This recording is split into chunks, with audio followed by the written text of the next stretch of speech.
इसमें पहला सर्विस जब करवाया तो 1700 अप्रोक्स 1700 लगा था। और दूसरा 1700। सर्विस वालों ने बताया कि फ़िल्टर लगाना पड़ेगा, क्योंकि कंपनी की तरफ से फ़िल्टर लगा के नहीं दिया जाता है, विदाउट फ़िल्टर गाड़ी आता है। नमस्कार दोस्तों, इंडिया में अगर टॉप 10 सेलिंग कारों की बात करें तो 10 कारों में से 8 कारें मारुति की तरफ से आती हैं। अल्टो की बात करें तो ये टॉप 10 सेलिंग कार की लिस्ट में थर्ड या फोर्थ पोजीशन पर रहती है। किसी किसी मंथ में तो ये फर्स्ट पोजीशन पर चली जाती है। इस कार को भारतीय लोगों ने काफ़ी प्यार दिखाया है और जब से ये इंडिया में लॉन्च हुई है तब से इसकी सेल्स में कभी भी किसी तरह का कमी देखने को नहीं मिला है। और आज हमारे साथ में अल्टो का VXI मॉडल है जो कि सबसे ज़्यादा बिकने वाला मॉडल है और हमारे साथ में इसके ओनर हैं। और इस कार का एक ओनरशिप आज रिव्यू हम लोग करेंगे कि ये कार क्यों 2021 में आपको लेनी चाहिए।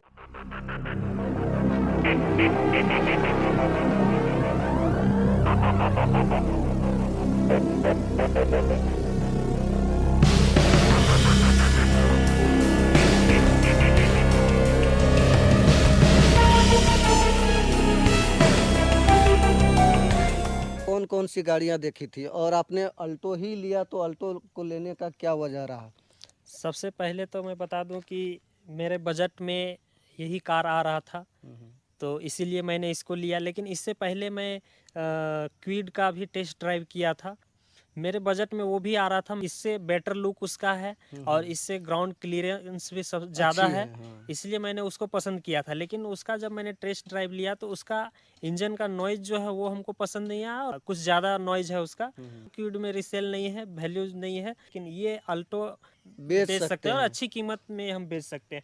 और इसमें है कि इंजन लॉन्ग लास्टिंग है, माइलेज वगैरह जो पहले से रहती है वो लास्ट तक रहती है। मारुति की जो गाड़ियां हैं उनके जो इंजन है काफ़ी रिलायबल होते हैं। 2021 में जिस तरह से पेट्रोल की कीमतों में इजाफा हो रहा है, पेट्रोल 100 रुपये पर 100 लीटर तक रुपये पहुंच अभी। चुकी है। हाँ, तो अभी उस 21 लिहाज में से अगर यदि देखा जाए तो कम कीमत में अच्छी कार है। पॉकेट फ्रेंडली कार बिल्कुल होती है। पॉकेट फ्रेंडली है और इसका मेंटेनेंस कॉस्ट भी बहुत कम है। अभी तक ये मेरी कार 7,000 किलोमीटर चल चुकी है। 7,000 और किलोमीटर चल चुकी है तो ऑलमोस्ट इसमें 2 सर्विस हो हाँ, गए 2 होंगे। सर्विस हो चुके हैं। तो मैं पहला हाँ, 1,000 किलोमीटर में और दूसरा 5,000 किलोमीटर में। तो इसमें कॉस्ट क्या पड़ जा रही है? इसमें कॉस्ट तो शोरूम के तरफ से बहुत ज़्यादा बताया जा रहा था, लेकिन मैंने अपने बजट के हिसाब से इसमें पहला सर्विस जब करवाया तो 1700 अप्रोक्स 1700 लगा था। और दूसरा 1700। 1700 लगा था। तो ये तो पहली बार हमें सुनने को मिल रहा है। फर्स्ट सर्विस में 1700 रुपया बहुत ज़्यादा है। ऑलमोस्ट ये फ्री सर्विस होती है, चेकअप वगैरह होते हैं। अब मारुति की कार लेना चाहते हैं तो एक नई चीज़ आ रही है, मतलब 1700 किस हिसाब 1700 से? उसमें जैसे हमें लगा था मोबिल चेंज करवाने का। और फर्स्ट सर्विस में मोबिल चेंज। हाँ, बिल्कुल कंपनी वालों ने बोला कि फर्स्ट सर्विस में ही मोबिल चेंज होता है। इसके बाद और क्या क्या और चेंज हुआ? उसके बाद दूसरा आपका मोबिल फ़िल्टर चेंज हुआ। सर्विस वालों ने बताया कि फ़िल्टर लगाना पड़ेगा, क्योंकि कंपनी की तरफ से फ़िल्टर लगा के नहीं दिया जाता है, विदाउट फ़िल्टर गाड़ी आता है। नई बात यहाँ सामने आई है कि उसमें एसी का फिल्टर लगा हुआ नहीं रहता है, तो वो एक बार आप ज़रूर चेक कर लीजिएगा, जो कि इनको फर्स्ट सर्विस में लगाया गया जिसका बिल्कुल पैसा इनको पेड करना पेड पड़ा। करना। दूसरी सर्विस में क्या इसकी कॉस्ट आई थी? दूसरी सर्विस में वही 300 रुपये। 300 रुपये, मतलब दूसरी जस्ट सर्विस में उल्टा है। हाँ, अदर ब्रांड में होता क्या कि फर्स्ट सर्विस में कम लगती है, सेकंड सर्विस में ज़्यादा लगती है। इसमें फर्स्ट सर्विस में ज़्यादा और सेकंड सर्विस में कम। 300 में वो हमारा कूलन वगैरह डाल दिया था टॉप अप, और डोर का हिंज वगैरह में स्प्रे मार दिया था। और वो यही तो सब मिला के मैंडेटरी होता है, वो करना ही करना रहता ये है। सब मिला के 300 रुपये हुए थे। आपने कहा कि एसी फिल्टर लगी हुई नहीं आती है, तो ये एक नया चीज़ है। तो आप लोग एक बार ज़रूर देख लीजिएगा कि मारुति की कोई भी कार ले रहे हैं तो उसमें फ़िल्टर लगा हुआ है कि नहीं लगा हुआ है, चेक एक बार ज़रूर कर लीजिएगा। इसको फरवरी के फर्स्ट वीक में लिया था। दैट मीन्स अभी 6 महीने हो गए। 6 महीने में 7,000 किलोमीटर, अच्छी रनिंग है। 6 महीने चलाने के बाद में अगर मैं आपसे पूछूं कि इस गाड़ी में आपको क्या क्या चीज़ें जो है अच्छी लगी हैं? स्पेस जो है 4 लोगों के लिए बहुत बढ़िया है। अगर हम 4 लोग बैठते हैं तो बहुत ही आराम से बैठ सकते हैं, और पांचवा अगर कोई बच्चा हो तो आ सकता है। अगर पांचवा बड़ा है तो थोड़ा दिक्कत होता है, लेकिन 4 लोग के लिए बहुत आरामदायक है। और दूसरी है कि माइलेज बहुत बढ़िया है। अगर हम मेन रोड में चलते हैं तो 20 से प्लस माइलेज देती है। और गांव में हमारा तो घर ऐसे गांव में ही है, तो गांव में चलते हैं तो 15-16 का लगभग देती है। तो हमको अभी जिस तरह से बाइक वगैरह भी माइलेज दे रही है 40-45 का, तो हमको उससे बेटर लगता है कि हम कार में ही चले, इसलिए अभी तक मेरा कार जो है ज़्यादा चल चुका है। एक चीज़ तो खैर है कि अगर आप एक अच्छी स्पोर्ट्स बाइक मेंटेन करते हैं, बिल्कुल सिंपल अगर ज़्यादा बहुत महंगा बात नहीं करें, बुलेट की ही बात करें, तो बुलेट के मेंटेनेंस में जो खर्च है उस खर्च में आप हमारा अल्टो को मेंटेन कर सकते हैं। आप धूप पानी बरसात हर तरह से बच के चल रहे हैं। बिल्कुल गर्मी में हमको एसी का मज़ा भी देती है। तो इन्हीं सब चीज़ों की वजह से अल्टो जो है वो हमारे भारत में काफ़ी पॉपुलर है। अच्छा, इसकी जो ग्राउंड क्लियरेंस है थोड़ी सी कम है, और हम लोग चूँकि गांव में रहते हैं, आप भी गांव में ही ज़्यादा इसको चलाए हैं, तो कहीं से नीचे से सटने की कोई अभी तक शिकायत? तो ऐसा कोई शिकायत नहीं आया है। इतना क्लियरेंस है इसमें कि हम गांव में भी इसको आराम से चला सकते हैं। छोटी और कॉम्पैक्ट है कि अगर रास्ते भी खराब है तो आप फिर भी बाएं हम दाएं इधर उधर जहां करके चाहे निकाल ले जा सकते हैं। सकते हैं और आराम से निकाल बिल्कुल। सकते हैं। और इसमें अगर कहीं फंसने की प्रॉब्लम भी होती है तो 2 लोग मिलकर उठा के साइड साइड भी भी कर कर सकते सकते हैं। ये इतनी हल्की गाड़ी है। हल्की होने की वजह से हाईवे में चलते हैं तो स्टेबिलिटी में किस तरह की कोई दिक्कत करती हाईवे है? में जब ग्लास ओपन रहती है तो थोड़ा बैलेंस खराब बिगड़ता है। लगता है, लेकिन जब ग्लास बंद हो जाती है तो हम 120 का स्पीड में आराम से चल सकते हैं। Maximum to maximum maximum 120। 120। उसके बाद थोड़ी सी दिक्कत उसके होती है। बाद थोड़ी दिक्कत होती है, लेकिन मैंने अभी तक 120 का स्पीड चलाया, वो भी आराम से। इतनी छोटी कार के लिए 120 का जो स्पीड है वो काफ़ी सफिशियंट है। इससे ज़्यादा ओवर स्पीडिंग आप ना करें, क्योंकि ये एंट्री लेवल कार है, तो इससे बहुत ज़्यादा उम्मीद करना भी बेमानी ही होगा। हाईवे में इसका ब्रेकिंग वगैरह किस तरह से है? ब्रेकिंग बहुत बढ़िया है। इसमें ब्रेकिंग कितने एयरबैग दिए गए हैं? इसमें 2 एयरबैग दिए हुए हैं, एक ड्राइवर के लिए और और एक एक को को ड्राइवर के। ड्राइवर के लिए। मारुति सबसे ज़्यादा बदनाम कोई भी चीज़ में है तो वो है उसका बिल्ड क्वालिटी। कभी ऐसा लगा है कि चदरे की क्वालिटी थोड़ी सी नॉर्मल है? क्वालिटी जो है वो थोड़ी नॉर्मल है, क्योंकि थोड़ा सा भी अगर कहीं पे दबता है तो ये दब जाती है। इसकी क्वालिटी बहुत पतली है। वही बात है कि आप जितना पे कर रहे हैं उसके हिसाब से ठीक है, उसमें ठीक। कोई शिकायत वाली चीज़ है नहीं। और मारुति की गाड़ियों में अक्सर और एक कॉमन समस्या आती है कि ख़राब रास्तों में जब आप चलते हैं तो केबिन के अंदर में कुछ रेटलिंग साउंड आता है। इस कार में कभी आपको महसूस हुआ है 6-7 महीनों में? हाँ, मतलब बाहर का साउंड तो अंदर आता है, तो हम कितना भी ग्लास बंद करके रखें फिर भी साउंड अंदर आता है। मतलब केबिन इंसुलेशन कंपनी थोड़ा सा और बेहतर वीक है, कर थोड़ा सकती वीक है। थी। हाँ, ये ऑन रोड आपको कितनी पड़ी थी? ये हमको जब हम खरीद रहे थे उस टाइम 4,23,000 ऑन रोड था। दिल्ली में या अदर स्टेट में अलग हो सकता है। और ये अल्टो का VXI मॉडल है। VXI मॉडल है, बिल्कुल। कार खरीदने का एक्सपीरियंस आपका कैसा था मारुति के साथ? हाँ, मारुति के साथ मेरा तो बहुत बढ़िया एक्सपीरियंस रहा।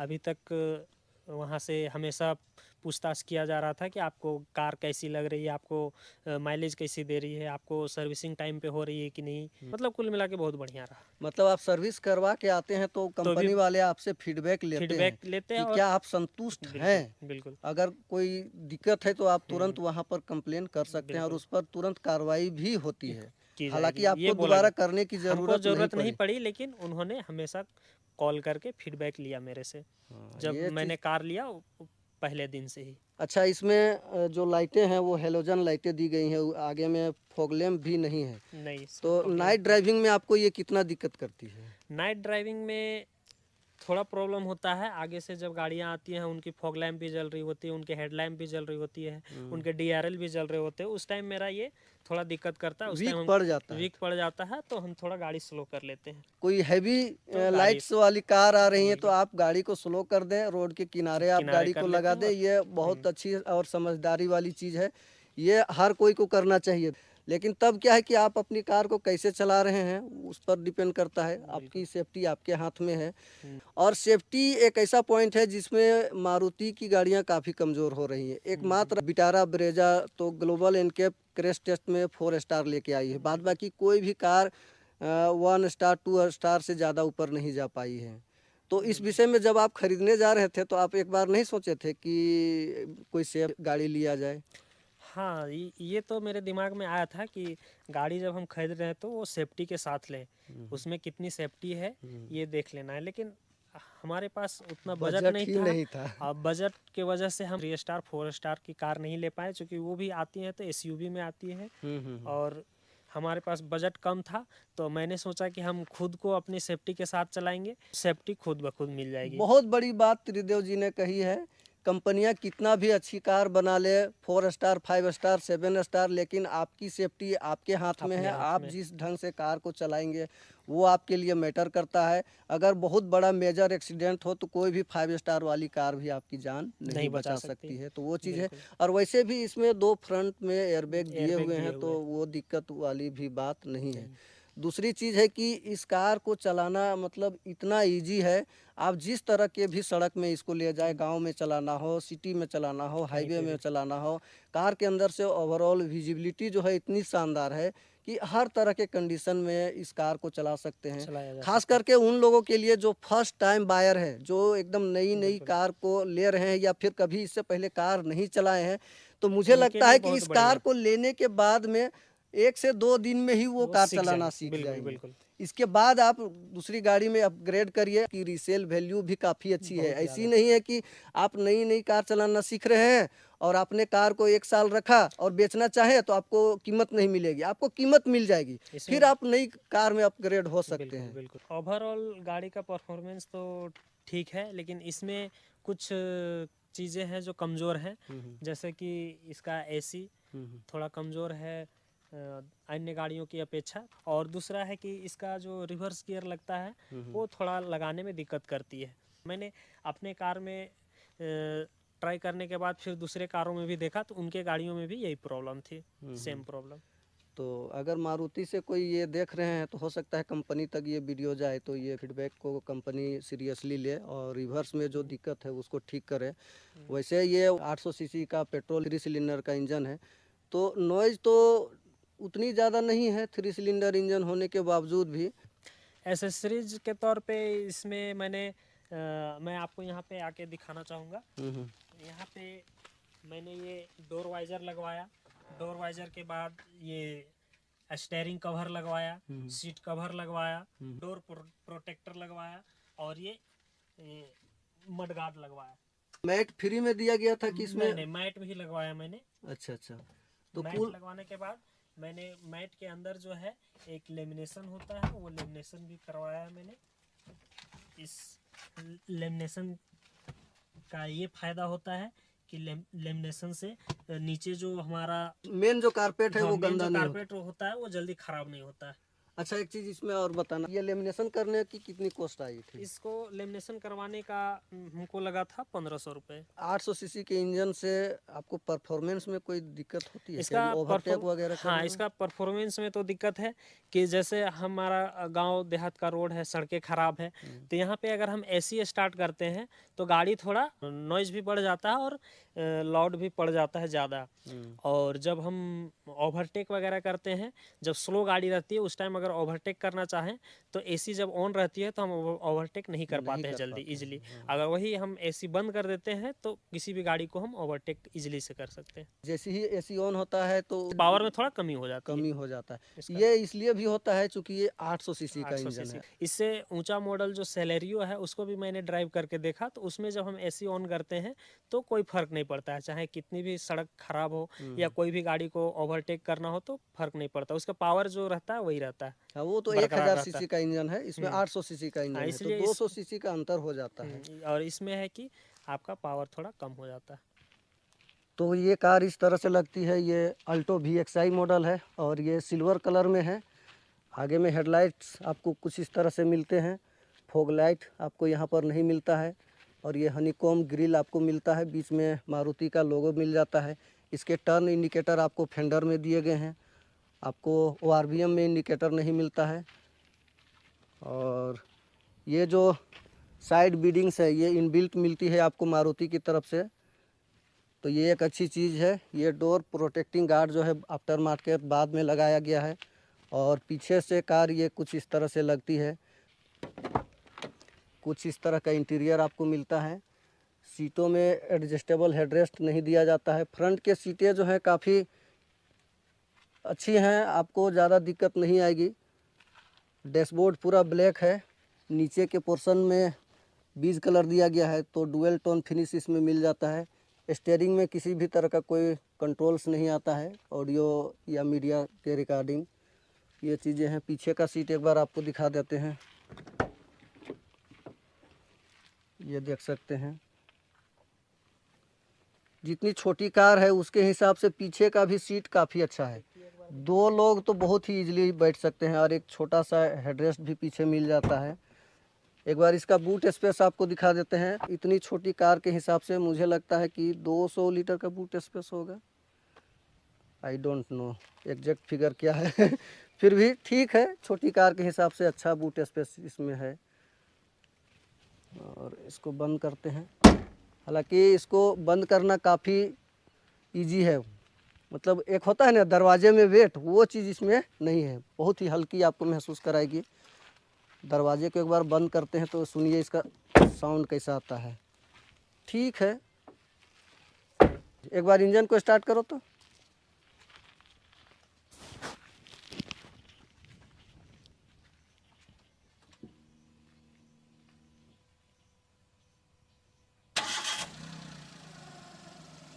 और एक चीज़ इस कार में, अभी जितना भी BS6 की गाड़ियाँ आ रही हैं, कार के अंदर आपको जाना पड़ेगा और क्लच प्रेस करना पड़ेगा तभी इंजन स्टार्ट होगा। लेकिन आपने अभी देखा कि ये कार बाहर से ही स्टार्ट हो गई, क्लच आपको प्रेस करने की ज़रूरत नहीं पड़ी।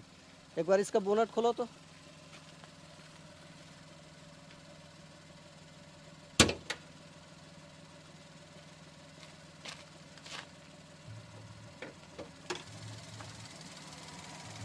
ये 800 सीसी का 3 सिलेंडर यूनिट है और 3 सिलेंडर यूनिट होने के बावजूद भी आप देख सकते हैं कि इसमें नॉइज़ बहुत ज़्यादा नहीं है। आपको लगेगा ही नहीं कि ये 3 सिलेंडर इंजन है। जब इसको आप 80-90 की स्पीड पे चलाएंगे, मतलब 2500 RPM क्रॉस करेंगे, तब इसकी नॉइज़ थोड़ी सी आने लगती है। आइडल पोजीशन में तो नॉइज़ नहीं है। और देख सकते हैं कि इंजन थोड़ी थोड़ी जो है वो वाइब्रेट कर रही है। थोड़ा सा रेस करो तो।